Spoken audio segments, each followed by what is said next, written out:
Good morning students. Fifth class वालों का ये सेकंड चैप्टर है tit for tat. Tit for tat का मतलब होता है जैसे को तैसा। मैंने सोचा आज वीडियो के माध्यम से आपको इस चैप्टर को एक्सप्लेन कर देते हैं तो आपको आसानी होगी थोड़ा क्वेश्चन अपने फाइंड आउट करने में और उनको पढ़ने में। ठीक है, तो ये स्टोरी ऐसी है जिसमें एक दर्जी और एक एलिफेंट के बारे में बताया गया कि वो कैसे दोस्त बनते हैं और उनकी किस तरह की फ्रेंडशिप होती है। ठीक है, तो चलिए स्टूडेंट्स देखते हैं इस स्टोरी में क्या है। There lived a tailor in a town. एक दर्जी, टेलर मीन्स होता है कपड़े सिलने वाला, जिसको हम इंग्लिश में टेलर बोलते हैं और हिंदी में क्या बोलते हैं, दर्जी। जो कपड़े सिलते हैं उनको हम दर्जी बोलते हैं। तो टाउन मीन्स कस्बा या फिर नगर। तो एक नगर में एक दर्जी रहता था। ही केप्ट अ शॉप, उसकी एक दुकान थी। An elephant used to pass near by the shop, एक हाथी रोज उसकी दुकान के पास से गुजरता था। Whenever the elephant stretched out its trunk, the tailor gave it something to eat. Whenever, जब कभी भी, एलिफेंट यानी हाथी, स्ट्रेच मीन्स होता है खींचना। जब कभी भी हाथी अपनी ट्रंक से, ट्रंक मीन्स सूंड, हाथी की सूंड को क्या बोलते हैं इंग्लिश में, ट्रंक बोलते हैं। जब कभी भी हाथी अपनी सूंड से वो टेलर की तरफ जो है कुछ खिंचाव जैसा डालता था या उसको दुकान के अंदर अपनी सूंड डाल के खींचता था, देखिए इस पिक्चर में दिखा रखा है, तो वो जो टेलर था यानी वो जो दर्जी था वो gave it something to eat, उसे कुछ ना कुछ खाने को जरूर देता था। In this way both became friends, इस तरीके से वो दोनों दोस्त बन गए।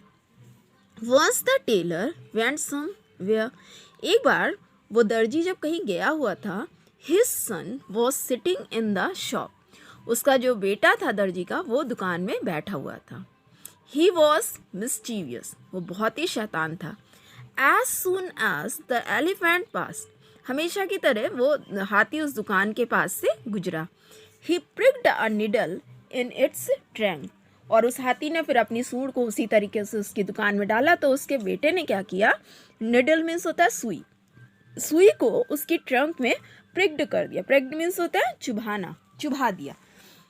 The elephant got furious but it did nothing, वो जो एलिफेंट था उसको बहुत दर्द हुआ, उसको बहुत तकलीफ हुई, बट उसने कुछ किया नहीं। इट दो ऑफ टेकिंग रिवेंज, तो उसने सोचा कि मैं इससे बदला जरूर लूँगा। While coming back it filled dirty water in its trunk, और इस तरह से जब वो लौटा, वापस आया घूम करके, तो उस अपनी जो सूंड थी ट्रंक में उसने डर्टी वाटर यानी गंदा पानी फिल्ड करके लाया था, भर करके लाया था। It poured all the water in the shop, और उसने वो सारा गंदा पानी जो है उसकी शॉप में फेंक दिया। All the clothes became dirty, जिससे कि उसके सारे कपड़े जो थे वो गंदे हो गए। The elephant took revenge against the tailor's son, इस तरीके से उस हाथी ने उस दर्जी के लड़के से अपना बदला ले लिया। Both the tailor's son and the elephant's, दोनों लोगों ने यानी बोथ द टेलर्स सन, उस दर्जी के लड़के ने जो ऐसा किया था उसका बदला उस हाथी ने ले लिया, और इस तरीके से दोनों ने एक दूसरे के साथ शैतानियां कर ली थी और दोनों एक दूसरे के साथ बिहेव्ड बैडली, बहुत ही बुरी तरीके, बहुत ही गंदा व्यवहार एक दूसरे के साथ दोनों ने किया था। The tailor's son and the elephant both were mistaken, इस तरीके से जो टेलर यानी दर्जी का लड़का था और जो हाथी था वो दोनों ने ही गलती की थी, क्योंकि सही काम तो नहीं है कि उस टेलर के लड़के ने अगर उसके साथ गलत किया तो वो हाथी ने भी वैसा ही किया। तो इसका मतलब है कि दोनों ने एक दूसरे से बदला लिया और दोनों ने ही गलती की थी। The elephant did not do good by taking revenge, हाथी ने भी उससे बदला लेके अच्छा नहीं किया। रिवेंज मीन्स होता है बदला लेना। Good boys never tease anybody even if it be an animals, जो अच्छे बच्चे होते हैं वो कभी भी किसी से गलत काम नहीं करते, दुख नहीं पहुंचाते, उनको तकलीफ नहीं देते हैं, और ख़ास करके किसी जानवर को तो बिल्कुल भी नहीं। The moral of the story is as you sow so shall you reap, इस लेसन से हमें ये शिक्षा मिलती है कि as you sow so shall you reap, जैसा तुम बोगे वैसा ही तुम उसको काटोगे।